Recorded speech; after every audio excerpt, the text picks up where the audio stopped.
It is November 17th, 2013, and you know what that means? Well, maybe some of you. I know what it means. It means it's the 1 year anniversary since I initially found the San Luis Valley of South Central Colorado. So it means that for me personally, tonight it's a personal holiday. It's a moment of gratitude. It's a moment of reflection. 1 year ago today, I ended up in the desert of the San Luis Valley of South Central Colorado, specifically the Rio Grande Ranches. And I've made a lot of YouTubes sharing moment to moment what was going on in my life. There were some periods for a few weeks there where I didn't have a camera and my computer wasn't functioning, but I did document my experiences in the form of, I don't know, about 40 or 45 videos that I was able to post online during my adventures into quote-unquote town where there was internet. And that video in a lot of ways made me stronger, and I'm looking forward to more experiences living off the grid. I'm taking a break this winter. I'm fortunate to have a place to stay in Trinidad, Colorado, which is about 70 to 90 miles east of the San Luis Valley. But after years of talking about the importance of at least attempting to live a more simpler life amongst nature, some call it being self-sufficient, some people call it off the grid. We have different ways to describe this reality, but that was the first time in my life, 32 years at that point, I'm now 33, that was the first time in my life that I got to experience such a deep immersement with nature. And we're talking about a situation in my life where I wasn't online on a daily basis. I wasn't in the daily grind. I wasn't living in a big city. I was living in the middle of nowhere. And I learned a lot of things. I learned what I was capable of. That even though I was in an area where if you don't have conventional heat or firewood, you could freeze to death. I found out that I did not freeze to death, and there were times where I did not have firewood, and that got me thinking and wondering, what I'm physically capable of. And it boosted my confidence in some levels, not to the point of arrogance, like I can live forever, I can do anything, but it gave me more confidence than I had before. It's been 1 year. 1 year exactly to this day that I found the San Luis Valley. And I'll tell you what, I have even more faith in the universe itself. And by the way, when I say the universe, I'm not referring to something outside of myself. I'm referring to something that my higher self is actually connected to.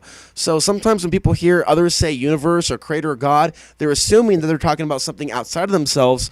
I would refrain from making such assumptions because there is this oneness aspect of all things. And when you go out in the middle of nature and you face the cold, it is a very humbling experience. Just like jail can be a very humbling experience. I know what that's like. Not in recent years, but in the early years of my life before I became an activist. And those harsh experiences that I experienced at that time in my life helped catapult me to another phase of my life. And in these cycles that we go through, sometimes I think we have 3-year cycles, sometimes 6 to 6.5 to 7-year cycles, and sometimes, our cycles are aligned with the cycles of the sun. And I've seen major changes take place in my life during heightened solar activity. Some of them have involved more activity and involvement in my alternative media projects, my own media activism, and some of them have involved new relationships and friendships, and some of them have involved new jobs, and some of them have involved, as of lately, moving. And I see this cycle, and it almost seems like more things are happening to me now in a shorter amount of time, whereas before it was years, now it's getting less and less and less. And in the things that I've experienced in the last year, I'm less afraid. I am truly less afraid of not surviving. I am less afraid of a situation where I'm going without, because I realized that in the situation that I was in, I was never without. I had everything that I needed. I may have wanted other things. I may have wanted to have internet in the middle of nowhere and just run it off of one 22-watt solar panel with one inverter and one deep cycle marine grade battery. I mean, that was my goal, man. That was my goal, to have internet. But when you go out in the middle of nowhere and you're surrounded by mountains and mesas and rivers and all types of beautiful things, you're gaining something, but you're also letting go of something. You're sacrificing in a way other than doing a blood sacrifice, but you're actually sacrificing a pleasure or a luxury. And I think that through sacrifice and doing such things, it does help refine one's character. So I look forward to 2014.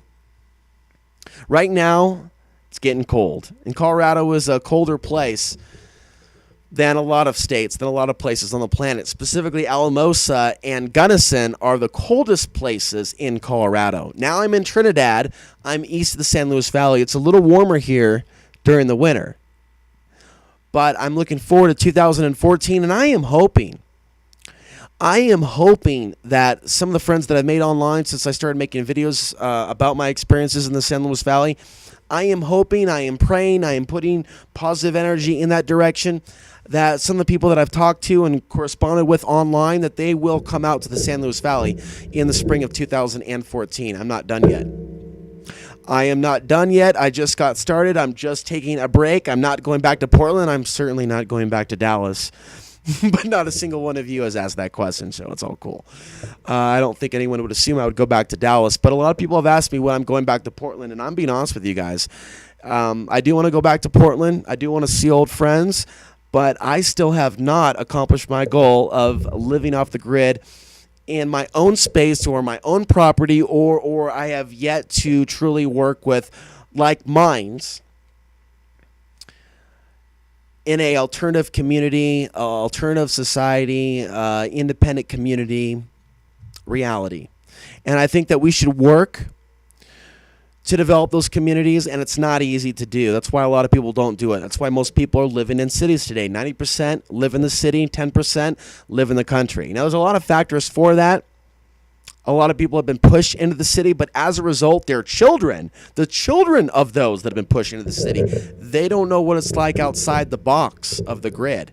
And so for a lot of you around my age, a lot of you are watching these videos from inside the city. In fact, most people that are watching my channel or watch my Access TV show back in the day when I hosted it in Portland, Oregon, most people are at least 40 or 50 years old. They're actually not my age.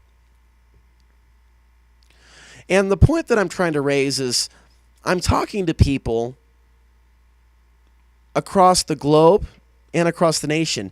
Not large numbers, but sporadically. I am reaching souls across the planet, and the vast majority are living in dense population centers.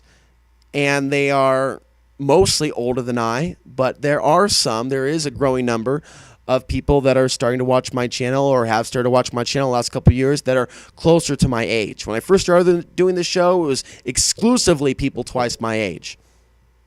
True story. And so I feel that it's my role. I do feel that it has been my responsibility to try to walk the walk to the best of my ability.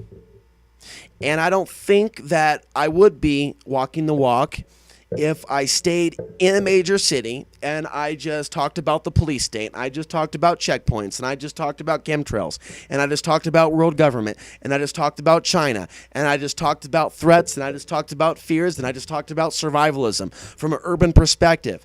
I felt a long time ago, if you're going to be talking about the stuff and providing information to people and acting like you know something, you at least got to go out and try to see what it's like on the other side. So I did a video years ago, Beyond the Fear of Living Without Money. And this was like 2007. It's now 2013. Through the very intention that I put out to the universe 6 years ago to live off the grid, everything that I asked for, not everything, but quite a bit, was given to me. And I didn't ask for much. I knew the situation that I was in 2012 at the tail end of it. I got out of Dallas in September. I visited some friends near the Springs. I went up to Wyoming. And then in a matter of a few days, somebody told me, hey, I know where you can stay in the San Luis Valley of South Central Colorado. And you probably can find some friends down there that will help you find some shelter. I didn't realize that the universe, a.k.a. interconnected with my higher self, had coordinated all these things At least it seems that way. It was almost too perfect that I go from A to B to C to D to E, and everything works out. And there were so many things that I experienced since I've been in Colorado that I would, call divine intervention. There's other ways you can describe this experience where, your car breaks down, your tires go flat, and there's someone that is able to help you. You're in the middle of nowhere. There's no one around for miles, or so it seems, and the person that can help you just happens to be driving up the road. I have multiple experiences that validate there's something watching my ass. Now, it's my responsibility to do the right thing with my body, with my mind. But there's been something out there, even when I was fucking up 13 years ago, 14 years ago, during really tough years of my life. I knew then there was something in my life that was helping me. There was a purpose to my life. There was a reason for my life. And it's not just to be another useless eater, as they say, or to be another wage earner for the system, or whatever. Certain things have never been for me. So I look forward to 2014, and I really hope some of the people that I've talked to will come out, because there's so much more that needs to be done. Because I want to set a positive example. I have seen the level of victim consciousness, as I've chosen to call it, from others that have told me, you can't do this, you can't do that, you need to come back to the grid. I have proven them wrong. I have developed friendships and allies from scratch. I have been helped by people that have not been fans of my show, but in fact have been complete strangers. That's not to say that no one's ever helped me or sent in a donation when I needed it, but what I'm saying is there have been people I have met accidentally that have become my friends. Now, ultimately, I live a very quiet life, especially right now. I don't know a whole lot of people in the town that I'm in, but everything seems to be working out in a very positive manner for me, and I can't help but feel that I'm going through these experiences, and even though there's been some negative ones, ultimately it's been a positive experience. And I suspect that this is happening to me so I can speak about it. The power of synchronicity, the power of trusting the universe, your higher self, in conjunction with the universe and the creator. And by speaking about it, it's as if I'm giving it more power, more validation. And I speak about this very concept, and it's just giving it more energy, and the spiral of energy is just getting stronger and stronger and stronger, and I can feel it. I can feel it in my body. I can feel it in my consciousness, physically and non-physically. I want to be someone that inspires others. And there's been times in my life where I've talked about the darkness of the society and of this grid and what I see coming in the future, and I have scared the living fucking daylights out of people. Because I have talked about things others have not, that literally cause almost a certain paralysis in people. I don't want to be remembered as that guy. And that's not all that I am. And the desire to lead by example, not to be a leader, but to show an example of, if I can do it, you can do it. So when I talk about having little family and issues within my own family because of my beliefs and my outspoken nature, when I talk about, the economic issues that I faced, when I talk about other situations, challenges in my life, it's not to get your sympathy. It's to show that despite those things, I have persevered.